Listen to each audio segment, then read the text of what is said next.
He deleted her number from his phone while she was still standing in the room. Not after she walked out, not from some private corner where he could tell himself it was merciful. He did it at the kitchen island of his Chicago high-rise, the screen bright in the gray November morning, his thumb moving with the same unhurried efficiency he used to clear a calendar invite. Thora Ashwell was 28 years old, 4 weeks pregnant, and watching the man she'd loved for 2 years erase her with the same energy other people used to unsubscribe from a mailing list. "We're done," Lawson Hale said, still not looking at her. "Whatever you think you saw in that conference room last night, you didn't see it, and you need to leave." Not "I'm sorry," not "let me explain," not even anger, which would have meant she registered as something worth being angry at. Just that.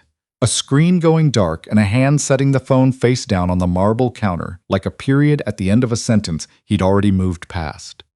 She didn't cry in front of him. She had never cried in front of him, and she was not going to start now in a kitchen that suddenly felt like a hotel lobby, architecturally impressive and completely indifferent to her presence. She picked up her coat from the bar stool where she'd draped it the night before, when everything was still fine, when she'd come home early from a work dinner and walked into the conference room off the main hall looking for him, and found something on that desk she was not meant to see. Documents, numbers, names she didn't recognize attached to property transfers that made no sense for a legitimate development firm. She hadn't asked him about it right away. She'd gone to bed. She'd told herself there was an explanation, and then in the morning she'd asked, quietly, carefully, and he'd looked at her the way you look at a problem that has just become inconvenient and said, "We're done." She took her coat. She walked out the door. She did not look back because she already knew there was nothing behind her. That was the thing about Lawson Hale. He didn't watch people leave. He simply reclassified them and moved on. 3 years later, he walked into her flower shop. If this story already has something sitting heavy in your chest, you're not alone. Drop a like and leave a comment with the city or state you're watching from. I want to know how far these stories travel. And if you're new to Hidden Desire stories, stay close, because we don't let you go easy. Now let's go back to where it started.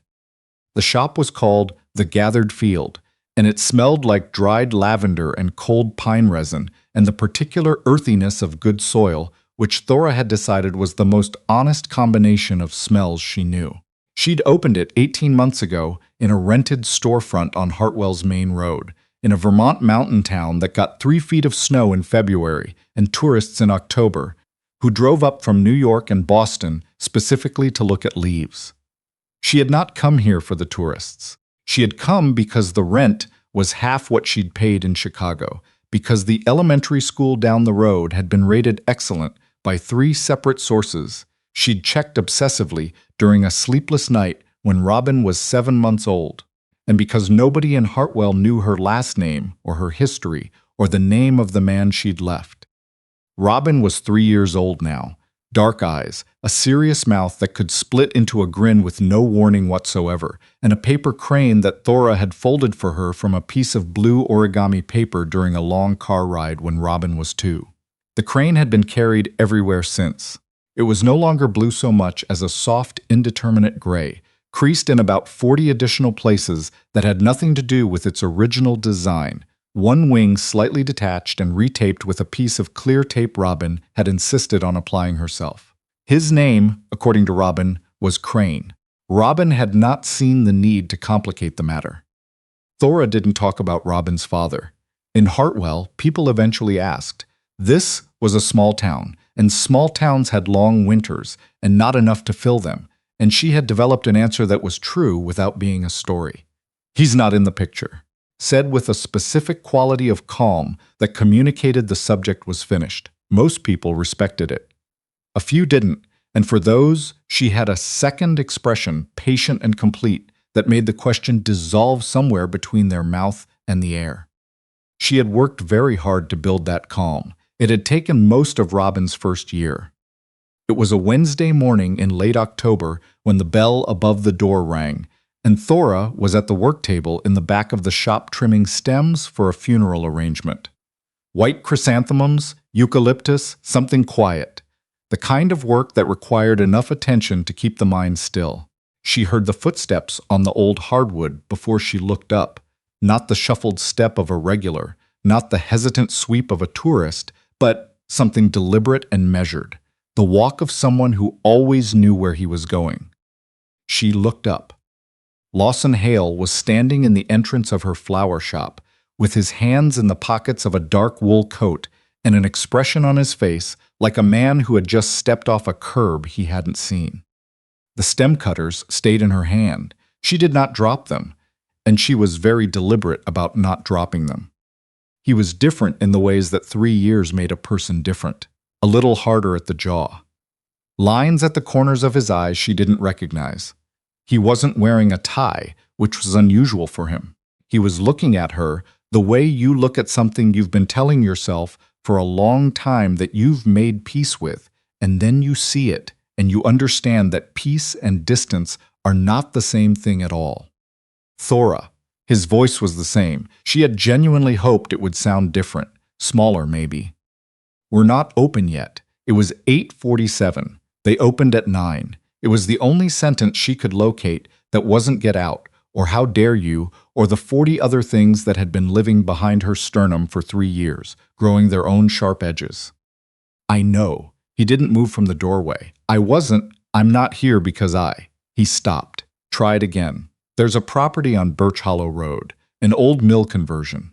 My firm was brought in to assess the residential potential. I didn't know you were here. She looked at him for a long time. She was deciding if that was true. Lawson Hale was a man who knew things. It was his particular gift and his particular danger. He cataloged information the way other men cataloged risks. Then you can leave, she said, and we can both go back to not knowing where each other are. She turned back to the chrysanthemums. She heard him not leave. Thora, I just want. I said we're not open. She turned around again, because standing with her back to him felt like abandoning a perimeter. He was still in the doorway. Hadn't crossed the threshold, which she noticed, which meant something she wasn't ready to examine. I'm trying to figure out how to be a person right now, he said, and it's taking longer than I'd like. That was honest enough to catch her sideways. She had prepared for cold Lawson, the one who looked at her like a closed file. She had prepared for lawyer Lawson, the one who would want to clarify and control. She had not prepared for this version, standing in a doorway, using the word trying in a sentence about himself. Birch Hollow Road, she said. What specifically? The Fenwick Mill. The owners want to convert it to residential units. My firm was contracted 3 weeks ago. She'd heard the town council talking about the Fenwick building for months. A stone mill at the far end of the hollow that had been empty since the 90s, smelling of rotted timber and mineral water. It had been waiting for money from somewhere that wasn't Hartwell. Of course it was Lawson's money. Of course. Fine, she said. Come back at 9 if you want to look at arrangements. She turned away again. This time she heard the bell ring. She stood at the work table for a full minute without cutting anything. Then Robin came downstairs. She lived above the shop in an apartment with low ceilings and a radiator that clanked at night and a bathroom window that looked out on the mountain, which made every hard morning survivable. Robin slept in the room with the yellow curtains that Thora had hung herself at 6 in the morning on a day off, standing on a step stool with a mouth full of curtain hooks because there had been nobody else to do it. Robin appeared at the bottom of the interior stairs in her socks, carrying Crane in one hand and her shoes in the other, because she had an ongoing philosophical disagreement with wearing shoes before she was ready. She walked directly to the wooden stool at the end of the counter, her stool, which she occupied with the absolute authority of someone who has never once questioned her right to a territory, and climbed up. Is that the white ones? Robin asked, looking at the arrangement. Chrysanthemums, Thora said. Robin processed the word. The white ones, she confirmed. Yes.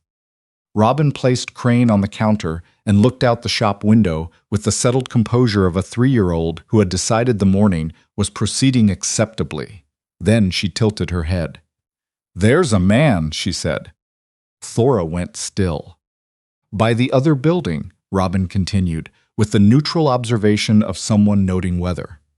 "He's just standing there looking at the mountain."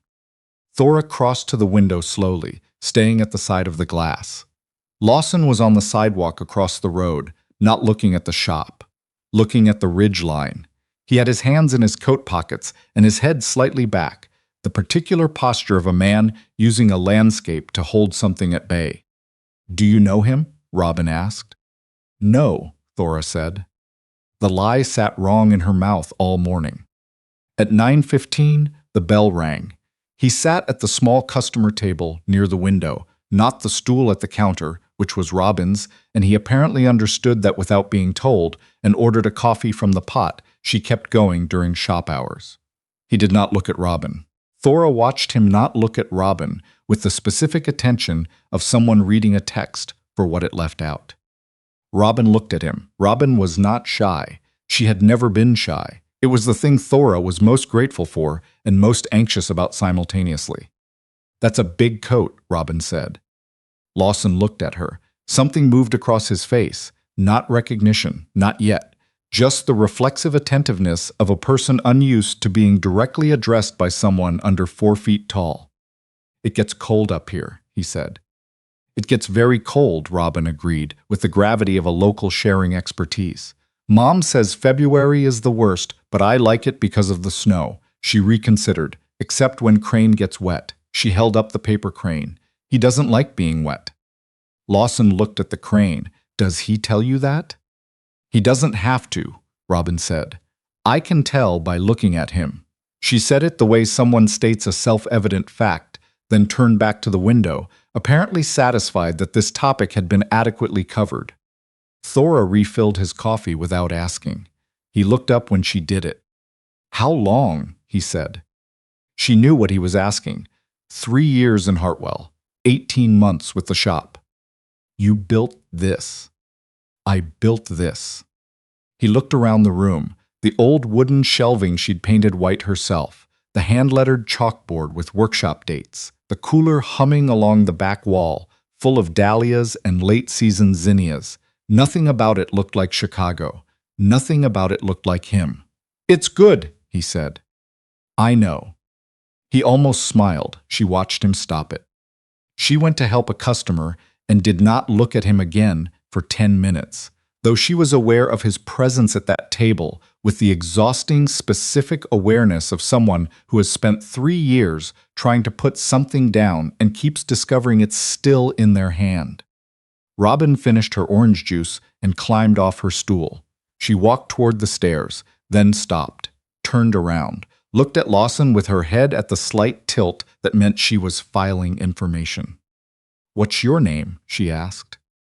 Thora heard this from the other side of the room and felt the particular controlled terror of someone watching 2 live wires approach each other. "Lawson," he said. "I'm Robin." She held up the crane. "This is Crane."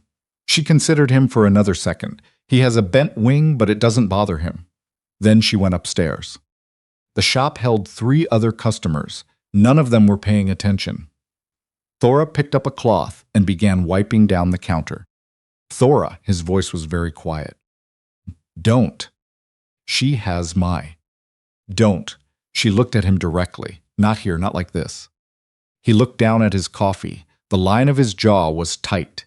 She could see him running the arithmetic she had already run 3 years ago, alone, in a 1-bedroom in Portland where she'd landed after leaving Chicago, and she felt not nothing. She had stopped lying to herself about feeling nothing, but she felt it from behind something solid and earned. "Come back tomorrow morning," she said. "Early, before we open. We'll talk like 2 people who understand what they actually owe each other. But you don't get to sit in my shop in front of my daughter and process something you should have thought about 3 years ago." He didn't answer. He finished the coffee, left 2 20s on a $3 tab, and walked to the door. He stopped with his hand on the frame. "She looks like you," he said, around the eyes. She didn't answer. The bell rang. He was gone. Thora stood at the counter with the cloth in her hand and allowed herself exactly 30 seconds of the kind of falling apart that happened entirely inside, invisible, a small structural collapse that she then systematically reassembled. Then she put the 20s in the register, went to start a new pot of coffee, and climbed the stairs to see what Robin had decided to draw this morning. Because the shop would open again in an hour. Because there were arrangements to finish. Because Robin was up there with Crane and a box of colored pencils and a very strong opinion about which shade of blue was correct for water. Because this was her life. She had built it with her own hands, and she was not going to let Lawson Hale stand in the doorway of it and make her forget that. He came back the next morning at 8:40. She heard the bell and knew it was him before she looked up. She couldn't explain how a sound she'd heard 1,000 times had suddenly acquired a new weight. She looked up anyway because not looking would be its own kind of answer. He sat at the counter. Robin was still upstairs. The shop was quiet in the way that October mountain towns are quiet. Tourists gone, regulars not yet arrived, the particular silence of a place that belongs to itself. "Is she mine?" he said. The question was almost unnecessary. They both knew it was unnecessary, but he'd asked it cleanly, without maneuvering around it, and she found she could respect the directness even while resenting everything attached to it. "Yes," she said. He exhaled, not dramatically, just a long, quiet release, like something had been held at pressure for a long time and had finally been given a valve. He stared at the counter. She watched him do whatever Lawson Hale did when the territory had moved completely outside his control. "How long did you know?" he said, before. 4 weeks. He looked up. "You knew when you saw the documents." "I was going to tell you that night. I had it planned, what I was going to say, how I was going to say it. And then I walked into that conference room and saw what was on that desk, and you looked at me, and you—" She stopped. Let a breath pass. "And then you told me to leave and forget I'd seen it." He closed his eyes. 1 second too. "Thora, I'm not done." She hadn't planned to say any of this. She'd planned to be measured, clean, the kind of composed that you earn by rehearsing in the shower enough times that the words lose their nerve endings. But she was 3 years of early mornings and bad radiators and curtain hooks in her mouth, and measured had apparently taken the morning off. "You don't get to say my name like that," she said. "Not yet. Maybe not ever. What was on that desk? I didn't understand all of it, but I understood enough to know it wasn't legal. And instead of explaining it to me or trusting me or asking me what I needed, you looked at me like I was a liability you'd just discovered and you told me to go. So I went, and I made a choice about what came next, and that choice is upstairs right now with a paper crane." The words landed. She could see them land. A slight change in his posture, his hands tightening around the mug. He didn't deflect. That surprised her more than she expected. The Lawson she'd known had been masterful at deflection, at pivoting to higher ground before anything real could reach him. This version sat in it. "That's fair," he said. "I'm not saying it for your agreement. I'm saying it because it's true and because you need to hear it, before any of this means anything." "Any of what?" she asked. "I don't know yet." He said it without covering it. "I'm not here with a plan, Thora. I'm not here with lawyers. I'm here because I walked into a flower shop and saw a little girl holding a paper bird and I couldn't." He stopped. "I just need to understand what I missed." 3 years, she said. "That's what you missed." "I know." She was born in June. She had this dark hair that stood up in every direction, and she screamed for the first 45 minutes of her life, which tells you everything you need to know about her. She took her first steps in this kitchen. She said her first word at 14 months, more, and I'm sure you can imagine the domestic implications.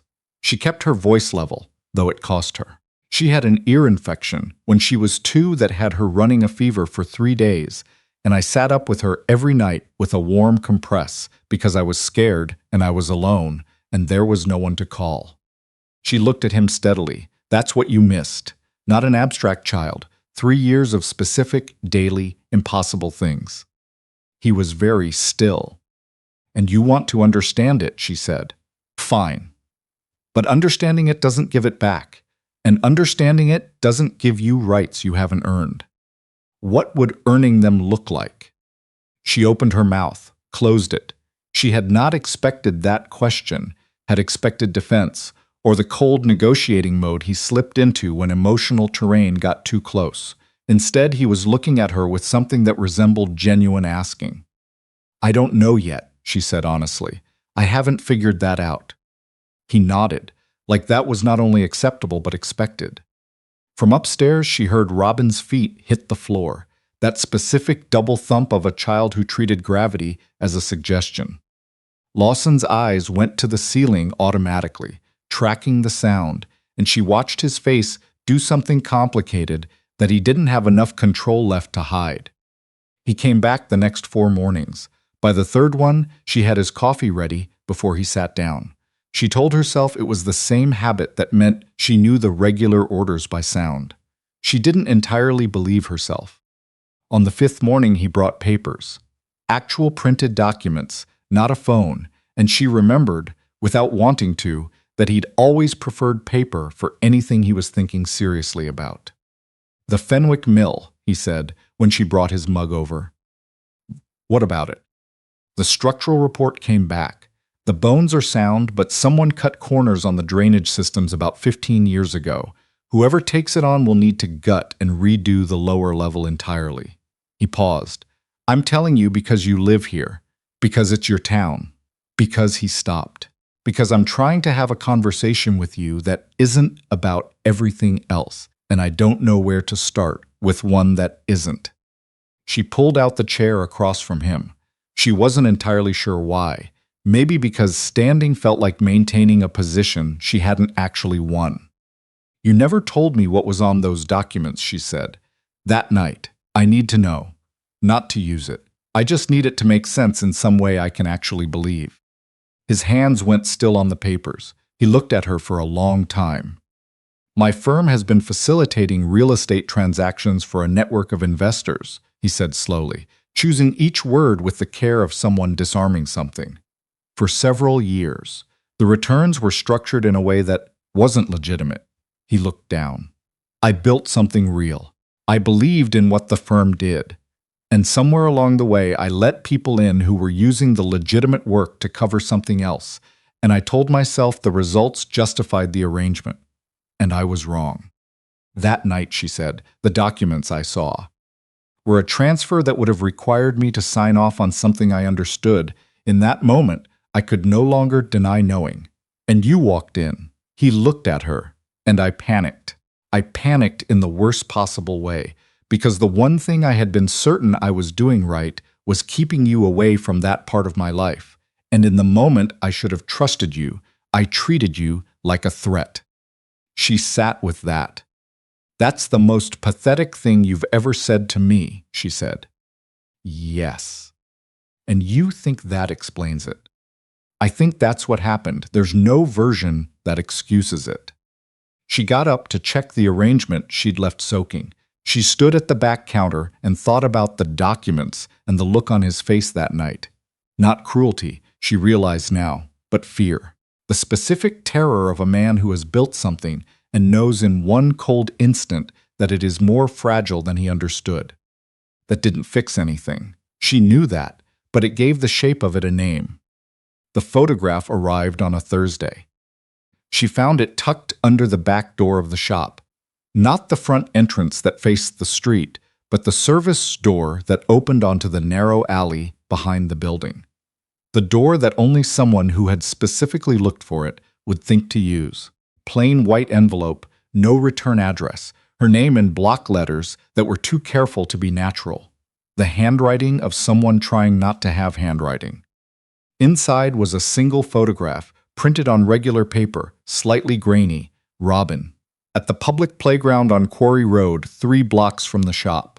Standing by the climbing structure, laughing at something out of frame, Crane tucked under her arm. The photograph had been taken from outside the fence. Thora sat down on the floor of the back room, her back against the shelving. She didn't drop into it. She chose it deliberately, and she put the photograph face down on the floor beside her and breathed. 4 counts in, 4 counts out. The method she'd learned from a therapist in Portland when Robin was 6 months old, and Thora had been running on nothing and had come very close to something she'd refused to name. 4 in, 4 out. Someone had been watching her daughter. She looked at the photograph again, at Robin's laugh, so specific and so recognizable that something in Thora's chest contracted around it like a fist. She opened the shop. She took orders. She smiled at the woman who came in every Thursday for sunflowers. She waited. She called Lawson at 9. He answered on the first ring. "Thora, I need you to come in now." The quality of the silence told her he'd heard something in her voice she hadn't meant to put there. 10 minutes, he said. He made it in 8. She set the photograph on the work table between them without explanation and watched his face. It was surprise, then something that darkened his eyes in a way she had not seen before, something operational, the part of him she had always understood existed, but had never been directly confronted with. "When did you find this?" "This morning, under the back door." He picked it up. His hands were steady. "Have you shown anyone else?" "No." "Good, don't." He looked up and saw her expression. He put the photograph down. I know that's the wrong." "Tell me what this is," she said quietly. The shop was empty. Robin was upstairs. "Tell me if it's connected to you." He held her gaze. She watched him make the calculation and then apparently decide to burn it.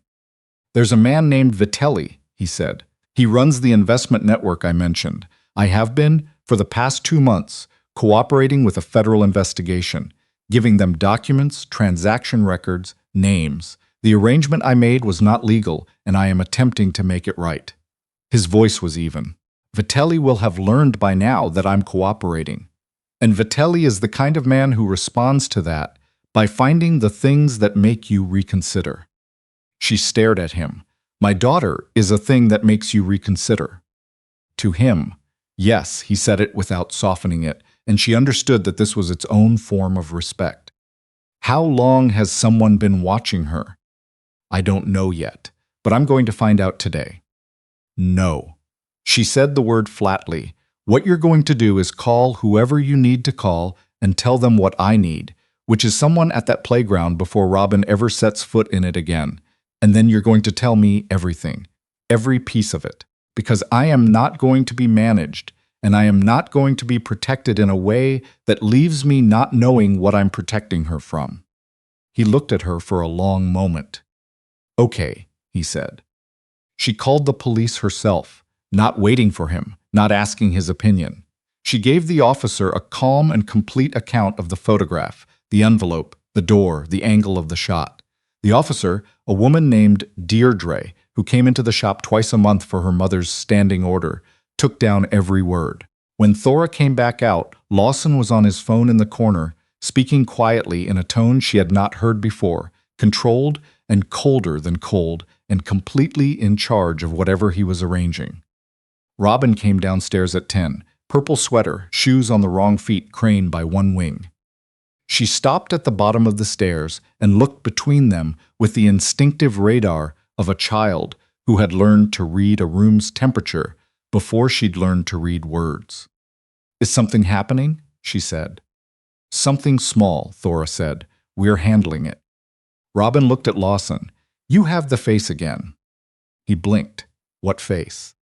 "The one where something happened and you're waiting to find out if it's okay."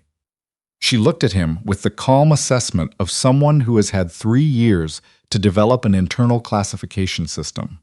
"The waiting part is bad," she said, "but usually after the waiting, it's okay." Lawson was quiet for a moment in a way that had nothing performing about it. "That's been my experience too," he said. Robin accepted this, climbed onto her stool, arranged crane, and asked for toast. Lawson left for Chicago that afternoon. He did not make a production of it. He stood at the counter with his coat on and looked at Thora with the look of a man who has made a decision and doesn't like the math, but trusts it. 48 hours, he said. "I need to deal with this directly. He's not unreasonable. He's a businessman who thinks I've made a mistake, and he's applying pressure. If I walk away from the cooperation, the pressure stops. If I go to him and explain that walking away is not going to happen, and that escalating is going to cost him more than the investigation already has. You're going to go talk to him, she said. Yes. That's the plan. I've been in rooms with men like Vitelli for 15 years. I know how the conversation works. He paused. I'm not asking you to trust that. I'm asking you to let me try before we go to the alternative. She looked at him. She thought about the photograph, about Robin on that climbing structure laughing, with no idea that someone was outside the fence. Fix it, she said, whatever it takes. She locked every door and window that night and checked them twice. Robin slept, deeply and without nightmares, the way she always did. Thora sat at the kitchen table with tea she forgot to drink, and her phone face up on the table and waited for something she couldn't name. He called from Chicago at 11. Vitelli and I talked for 2 hours, he said. His voice was stripped down, moving fast. His concern was always about the cooperation, not about you. He needed me to understand that he could reach things I cared about. The photograph was the message. I made clear that the message was received and that his response to it was going to have consequences that would be significantly more expensive than my cooperation with the investigation. A pause. He's a practical man. The calculation changed. And you? A different pause. I told him on his ground in his building that my personal life was not subject to any negotiation by anyone inside or outside that network. That's not a sentence people say in those rooms. His voice was quiet. I said it anyway. Come back, she said. I'll be there tomorrow night. He arrived the following evening when the shop was closed, and Robin was helping Thora put away the leftover stock from a workshop. She heard his car before she saw it. Robin heard it too, and went to the window, and said nothing for a full 3 seconds, which was the longest Thora could recall her going without commentary since she'd learned to talk. He looks tired, Robin reported, in the tone of someone filing a clinical observation. I know, Thora said. Should we make dinner? Thora looked at her daughter, at the paper crane under her arm and the shoes on the wrong feet, and the absolute uncomplicated matter-of-factness of the question. Yeah, she said, we should make dinner. The weeks that followed built themselves the way weeks do after the acute thing has passed, and what remains is the slower, quieter work of deciding what you're actually doing. Lawson came every weekend. He always called ahead. He always came to the shop first, which she understood was deliberate, her territory, her structure, her rules. He started coming to Robin's story hour at the library on Saturday mornings, standing at the back of the children's section in his coat among the parents with their tote bags and their sensible shoes, looking slightly out of his element and not doing anything about it. Robin came out of story hour the third Saturday and saw him and walked the last 10 feet at a pace that was not technically running, but whose legs had clearly made an autonomous decision. She stopped in front of him and looked up. You came, she said. I said I would. She considered this. Then she reached up and took his hand with the uncomplicated practicality of someone who has assessed the distance to the parking lot and made a logistical choice, and walked him to where Thora was waiting.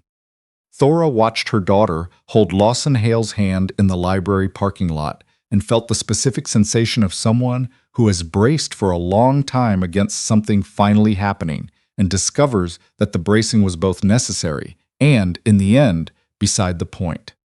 In December, the custody agreement was filed.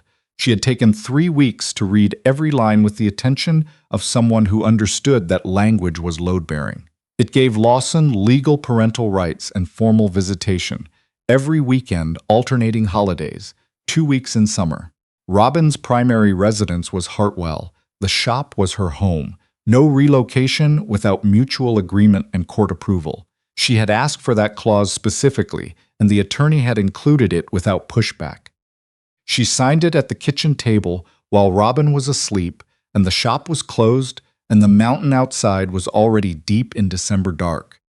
On the night before Christmas Eve, Thora stood at the front window of the shop, looking at the street. Snow.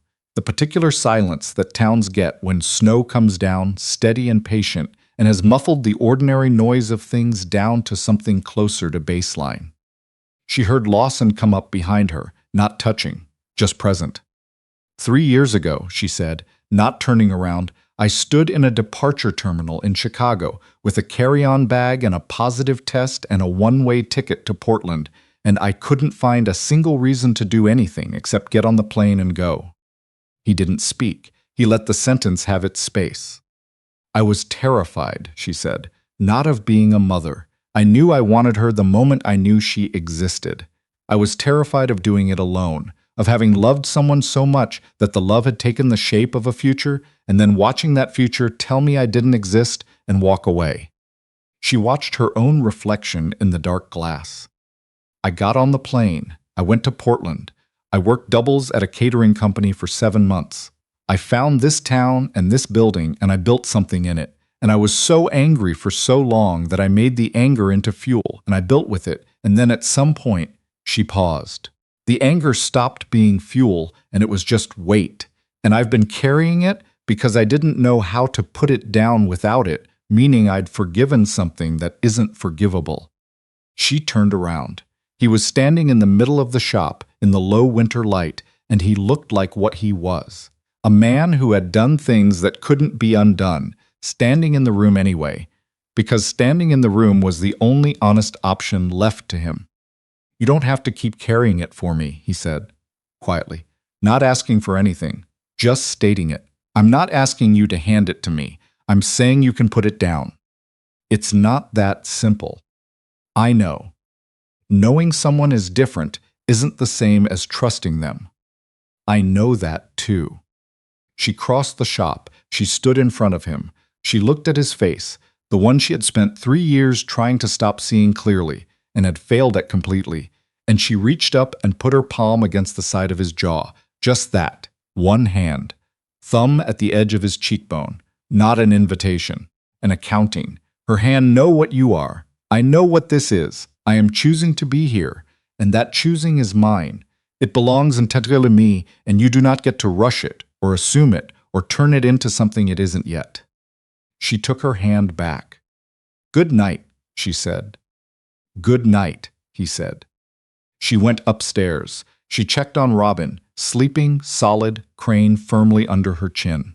She stood in the doorway and watched her daughter breathe and felt, in the particular way you feel things at the edge of a day that has been very large, a gratitude without a clean recipient, the kind you aim at the fact of something rather than the cause of it. In February, Robin turned 4. Thora made a cake, chocolate, because Robin had been very clear on the matter since approximately age 2.5, and because this was not a battle Thora had any interest in fighting.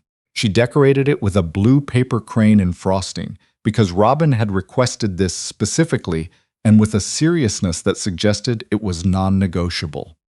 The party was small. A few children from the preschool Robin had started in September. Lawson's attorney, who had become quietly, unexpectedly, something close to a friend over the months of the custody process. The woman who owned the bookshop next door and brought Robin a picture book about migration patterns of Arctic terns, which Robin received with the gravity of someone accepting an important research grant. Lawson was there. He sat at the counter, coffee in hand, and watched Robin hold court over her birthday table with the specific expression of someone who has rearranged their entire understanding of their own priorities and is applying them carefully, in real time, with full attention. When it was time for the candles, Robin sat at the head of the table with her paper crane and her chocolate cake and the 4 lit candles and looked around at the people in the room. This is a good birthday, she said with great authority. It is, Thora agreed. Robin looked at each person in turn, at Lawson, who looked back. Did you make a wish? Lawson said. Robin paused with a full breath already held. She looked at him. She was genuinely thinking, you could tell, because her eyes went slightly unfocused and her mouth moved without making sound. Then she focused again and said, yes, but I'm not telling. You're not supposed to, he said. Robin nodded, satisfied, and blew out all 4 candles in one breath. The room clapped. The February light came through the shop windows, thin and pale and mountain honest, hitting the old wood counter and the cooling arrangements, and the paper crane Robin had left propped against the cake stand because she'd needed both hands for the birthday proceedings. The town was outside, going about its ordinary business. The mountain was there, doing what mountains did.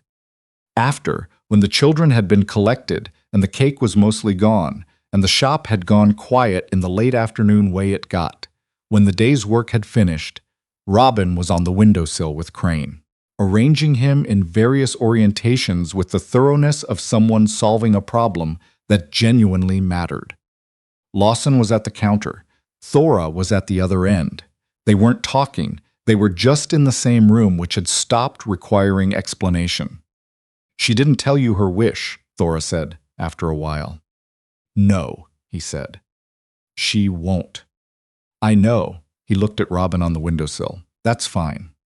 Thora looked at her daughter, at the paper crane, gray and soft, and held together partly by tape and partly by the sheer conviction of a 4-year-old who had decided it was still good, at the winter light in Robin's hair. "What do you think it was?" she said. He was quiet for a moment. "Something to do with the crane," he said, "that he gets his other wing back." Thora looked at him. He looked back. They held that, not quite smiling, not quite not. Two people standing in the shop that smelled like what it was, in the town that had become what it was, watching the person they had made between them sit in the window with the light going gold around her. Then Robin said, without looking up from her arrangement, it wasn't about the crane. They both looked at her. She kept her eyes on Crane, turning him carefully in her hands. Her profile, in the light, was her mother's, since something else too, something that had always been there and was becoming more itself every month. She didn't say what the wish was. She'd said she wasn't telling, and she meant it, and nothing in the world was going to change that. But she settled Crane gently against the windowsill, facing out toward the mountain and the pale winter sky, and smoothed his bent wing with one careful finger. Then she sat back and seemed satisfied with where everything had landed.